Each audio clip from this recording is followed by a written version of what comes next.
I actually ran out of gloves recently and was with Annie Teeter, and she gave me these gloves that don't fit her correctly. So these are a saving grace for me right now. The fact that I have them is a blessing, because I have not really had time to order anything. I like to buy my gloves 1,000 at a time just to save money. And then there's, like, you know, less shipping, you know, because all of that is bad for the environment. You guys know I do not wear gloves often. I have said that before, but yes, I do wear gloves when I'm birthing tubs. And I also make sure that I am clean up to the elbows. If my gloves do not cover jewelry I'm wearing on my wrists, I remove that jewelry. I usually have on a lot of like crystal bracelets and stuff. You'll notice I am not wearing those today. I'm just wrapping this glove down over this copper cup that I wear.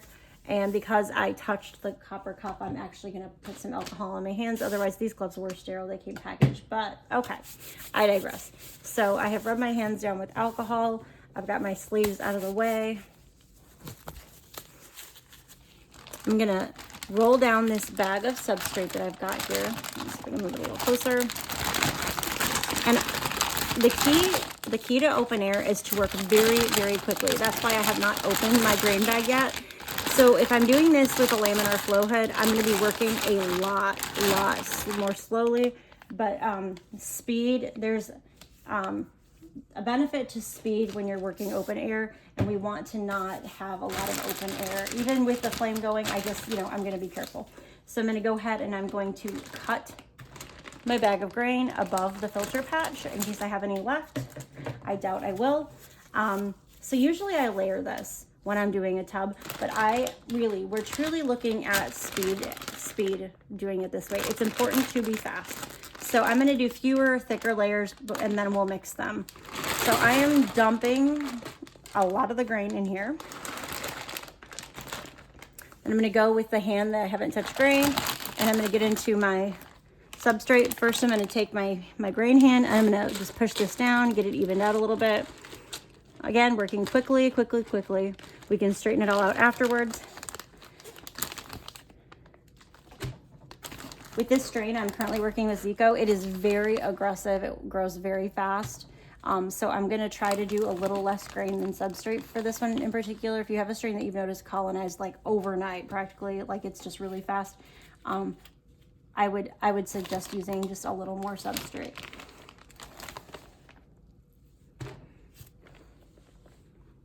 So I'm just straightening that out. It does not matter if you get substrate in your grain bag, that's fine. You just don't want to get grain in your substrate.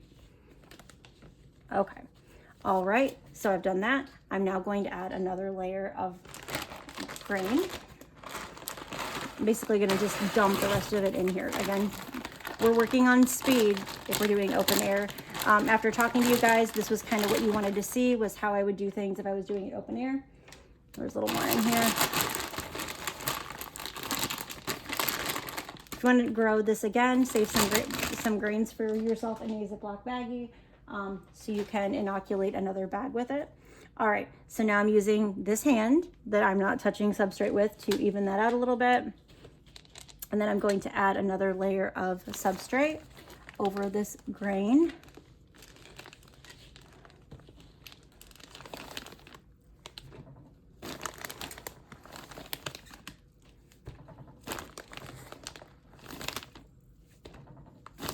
And you guys, so keep in mind that I grew for a long time without a flow hood. So this is not like new to me at all in any way.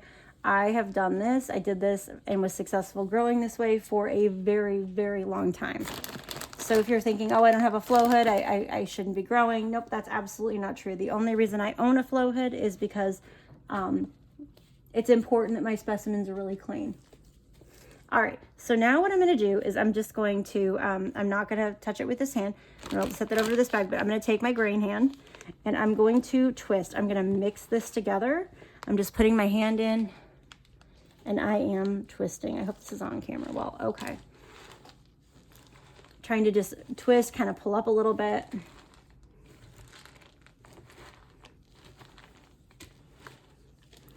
working quickly. Usually I would do thinner layers so it's more mixed together. But I mean, either way, you're gonna get mushrooms. Right now, we're working on keeping it clean in here. All right, so I've done that. So now what I'm gonna do is I'm going to kind of push it down. I could use my tool, but my potato masher, I love doing that, using my little potato masher to even it out, but I didn't clean it in advance with antibacterial soap, and I did use it on another grow, so I'm not going to use that today, but I wanted to show you guys what I usually use. I'm kind of just like evening this out a little bit. And then I'm gonna do a thin layer of substrate to cover the grain. We're just trying to cover exposed grain.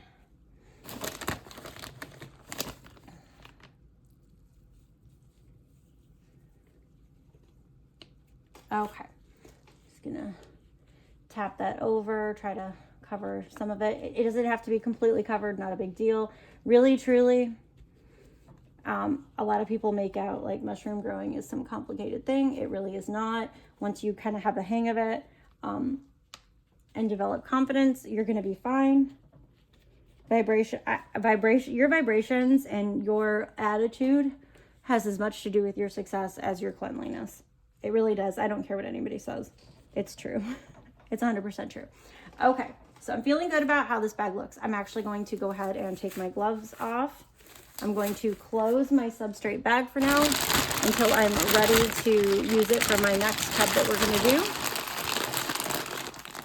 All right, just gonna, okay. I'm gonna get some rubbing alcohol on a paper towel using the inside of the paper towel. I'm gonna wipe this down quickly on the inside, just clean up my mess. I'm not touching the grain or the substrate. I'm just cleaning up my edges.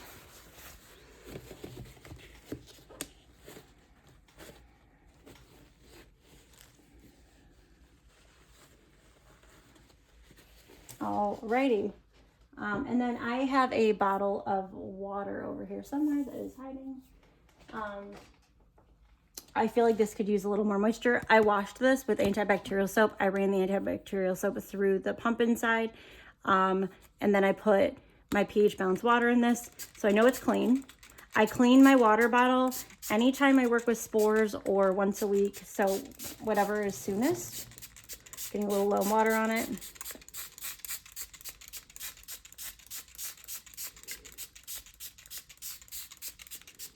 Okay, and now it is time to cover this tub. All right, so we've got our bottom or our top for our tub here. Again, I mentioned that I did not put holes in this for a reason, because I really, humidity is going to be an issue here as soon as it gets Michigan-like here in Michigan. We've had a little bit of snow, it's melted, but pretty soon it will not melt. It will be there for months. So I'm just wiping out the alcohol we sprayed in this earlier.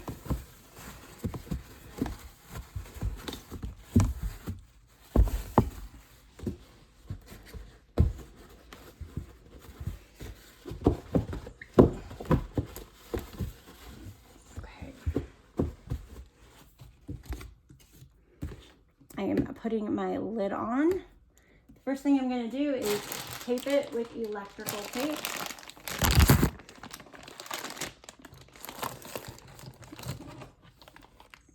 Which I moved so I could find for convenience and now cannot find. There we go. Okay. So electrical tape is what I use. I'm just going to go around the tub. For this particular tub, because there's a gap here, I have to go around it twice on the sides. So I'm gonna go a little low on this first tape because I have to make it through on both sides there. And extinguish my flame for a minute. So we are being safe and not knocking into that. All right, I'm gonna turn my tub and continue with the tape. On the side, you should only need one layer if you are careful and you get it like right where it needs to be. I get the tape at Dollar Tree as well for $1.25. I'm gonna go a little low on this side since I have to do 2 layers of tape. Back around to this side where I'm going to go right on the center of the seam.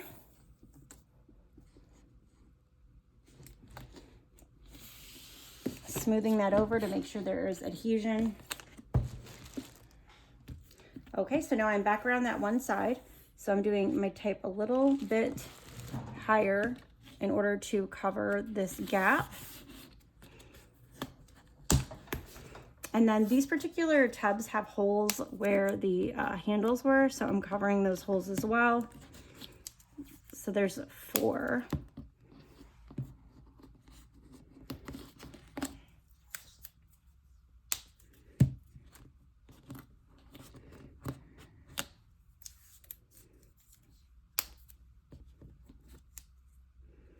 I feel like a lot of people make growing mushrooms way more complicated than it has to be. It is not difficult. It's really easy.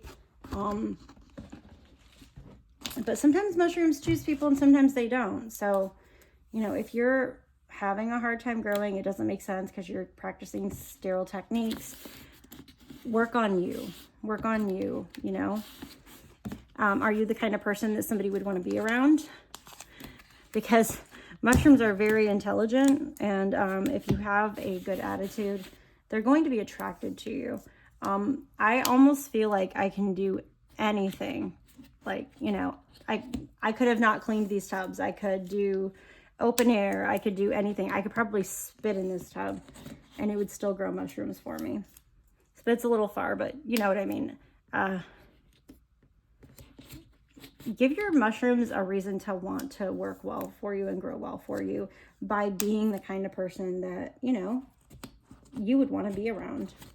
So the final step here is that I am going to, now that I've sealed my tub, I'm going to use these filter patches I got from Microposse. I'm going to show you. So these are easy. They just adhere. They've got a ring of adhesive. These ones are a little bigger than I needed, but I ran out of the smaller ones. That's okay.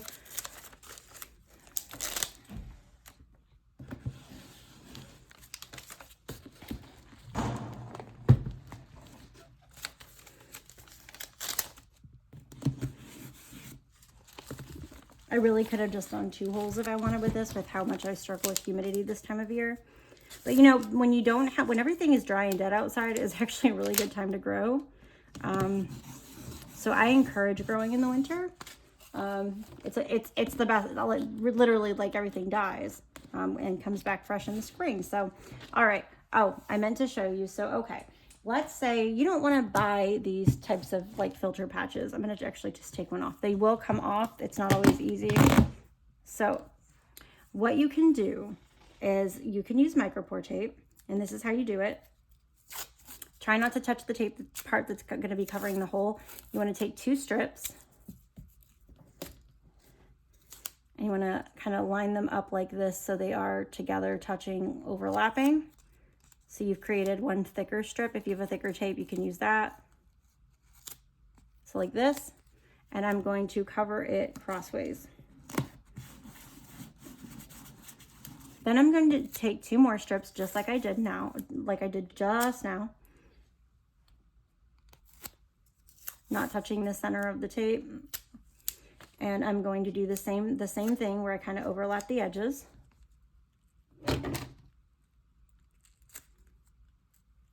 And I'm not going to go the same direction. I'm going to go, so I did that one horizontally.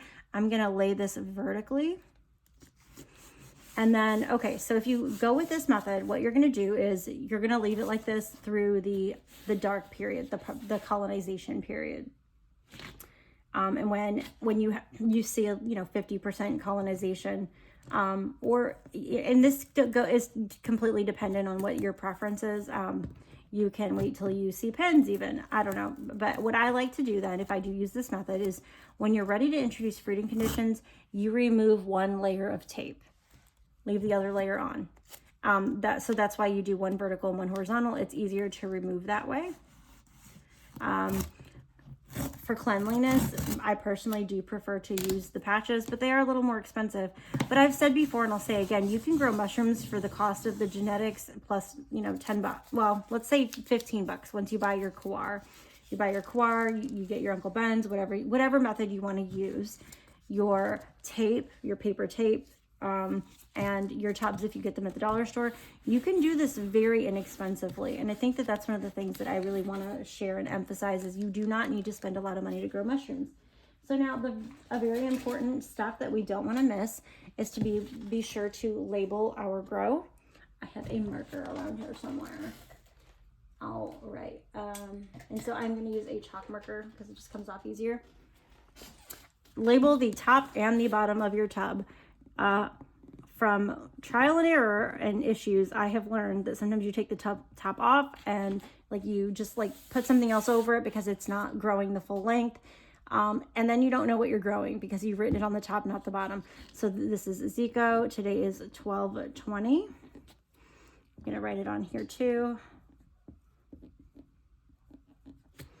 And we are done. We just birthed a tub. Yay! Awesome.